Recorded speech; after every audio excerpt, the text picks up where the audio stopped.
Alright, so now I'm going to review Aquaman The Others. This is pretty much the second story arc in the New 52 Jeff Johns Aquaman run. This was pretty cool. I'm not going to lie, this was also pretty good. I mean, I remember I reviewed The Trench a long while back, but now I'm going to be talking about The Others. Now, The Others is a 7-part, well, technically I call it a 9-part, because even though issues 5 and 6 were kind of more or less filler issues, they did have elements in here that tied into the others as well, such as Who Sank Atlantis and Mira's almost distrust of Aquaman in here. Now in here, this pretty much, the story is that before Aquaman ever joined the Justice League, he was part of a group called the Others, which were a group of people who were given superpowers thanks to Atlantean artifacts. And Aquaman, they were kind of like an international vigilante group. And their sole purpose was trying to kill Black Manta. We fast forward 5 years, and Black Manta is back, and he's killed one of the members, he's murdered one of the members, and he's on the hunt for the other members of this team. He's pretty much searching for them, and hunting them down for all their relics for someone later on this book. Now, there will be spoilers in this review, so if you don't want to hear it, I suggest you turn off the video right now. In fact, like I said in the previous video, I'll give you some time to leave.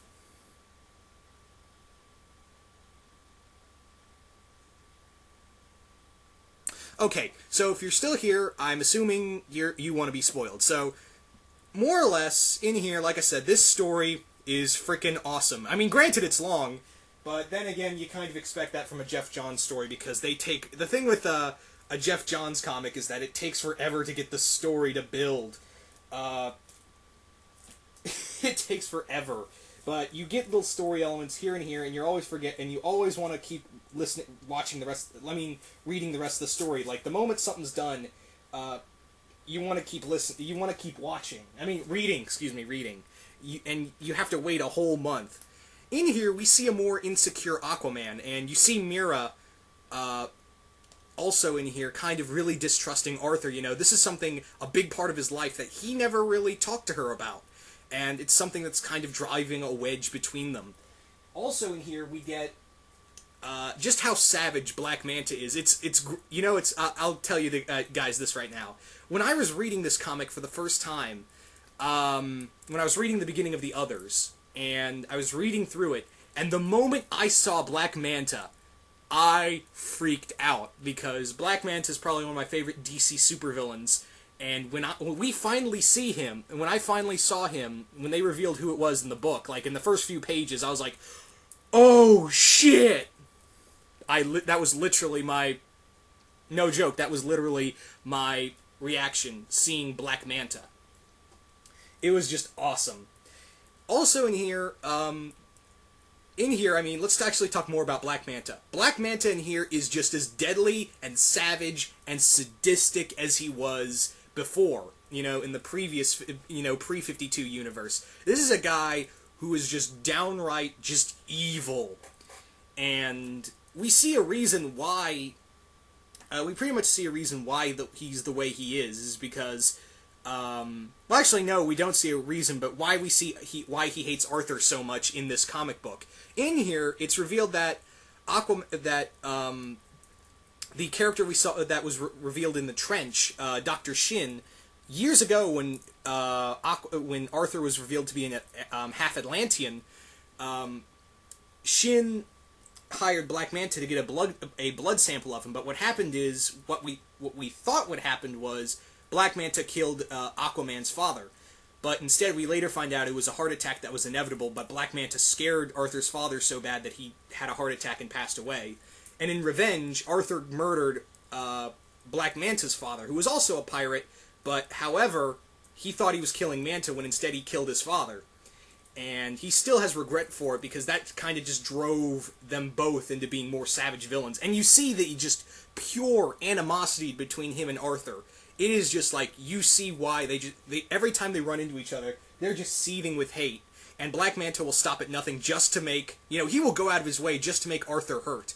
This is probably, the hero-villain rivalry between Manta and Aquaman is so frickin' underrated, because these two, even before the New 52, Black Manta has done some really just fucked up things to Aquaman. I mean, when he had a family, more so of a family, Manta murdered his newborn son, Arthur's newborn son. His newborn son. He murdered him, and that's just a list of things he's done. He blew up a majority of Atlantis. He beat the shit out of Mira just to get a message across. And in here, just like in the original 52, Black Manta is no different, and I love it. In here, also, I want to talk about the others. The others themselves are pretty cool. I like all their different unique abilities, like the Prisoner of War. He's probably my favorite. I like his power. His powers. He has a pretty unique power set. Pretty much, he's capable of joining. He's a soldier from Iraq, and what he can basically do is, merge with the spirits of his platoon that he was a part of that died all except him. He can merge with their spirits and gain super strength and even build a force field. But there's kind of a catch with everyone. I mean, Karina, I think that's what her name, had psychic abilities, and she was the first one to get killed by Black Manta. Then there's also, like, Yawara, I hope I'm saying her name right. She's like this South African warrior who had a relationship with Aquaman before, and Mera's kind of pissed off that he never told her about Yawara. There's also, like, the Operative and Vorstak. So many different characters.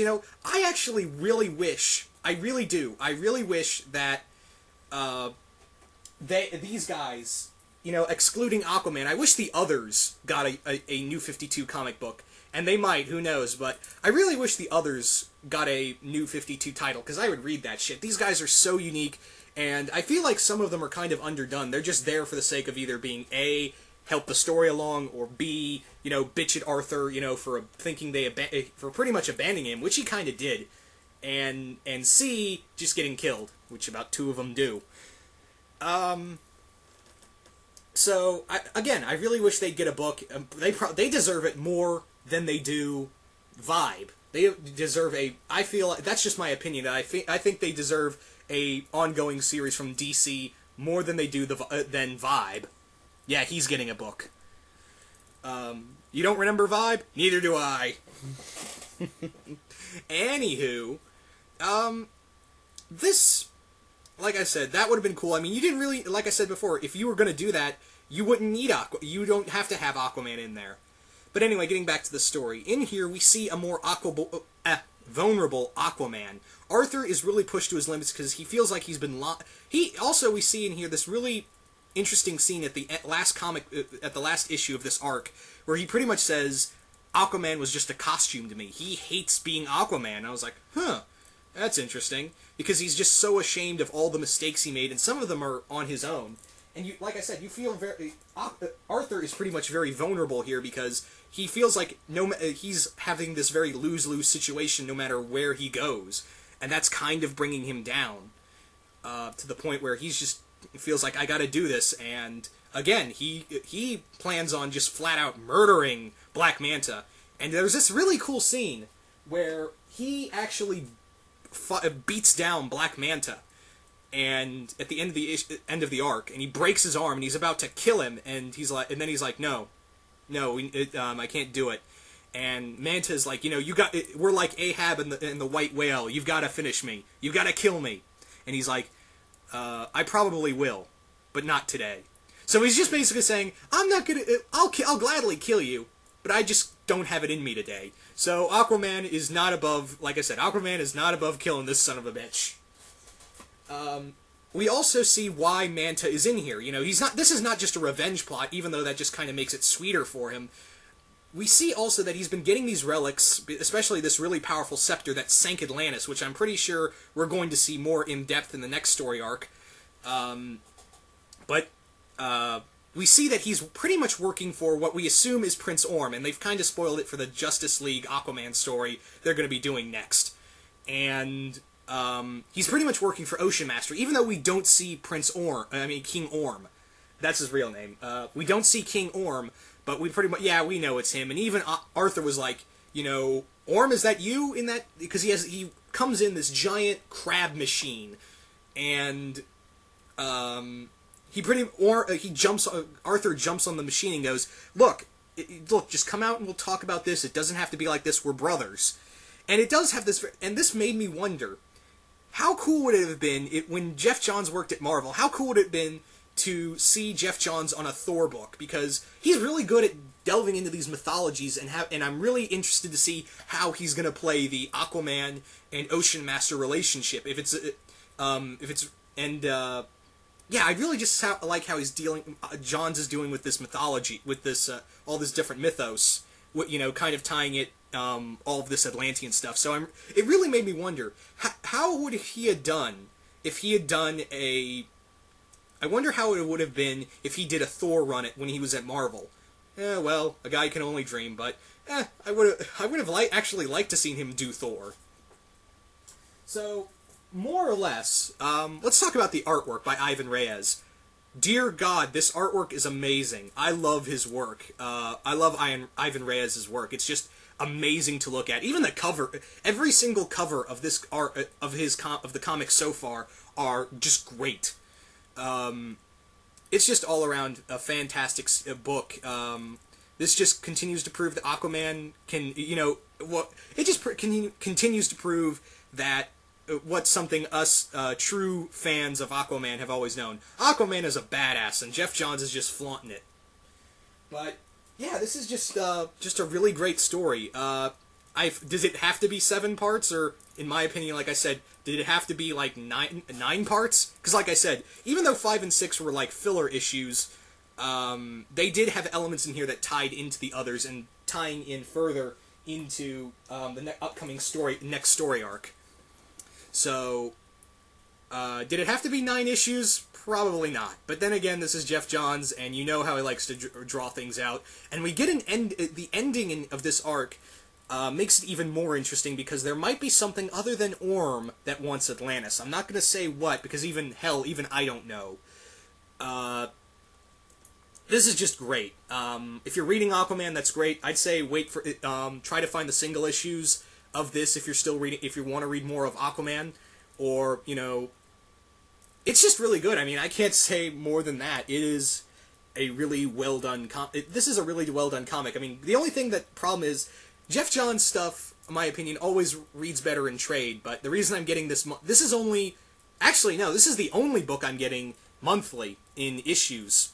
Only on the grounds of it's mailed to me by DC Comics. This is my only subscription to DC, because it's one of the few books from DC that I don't absolutely have a frothing rage spasm over. So, yeah. Now, the other thing is, you're probably all wondering, will I be do a review on the next Aquaman story arc, the Lord of Atlantis story arc, or whatever they're calling it?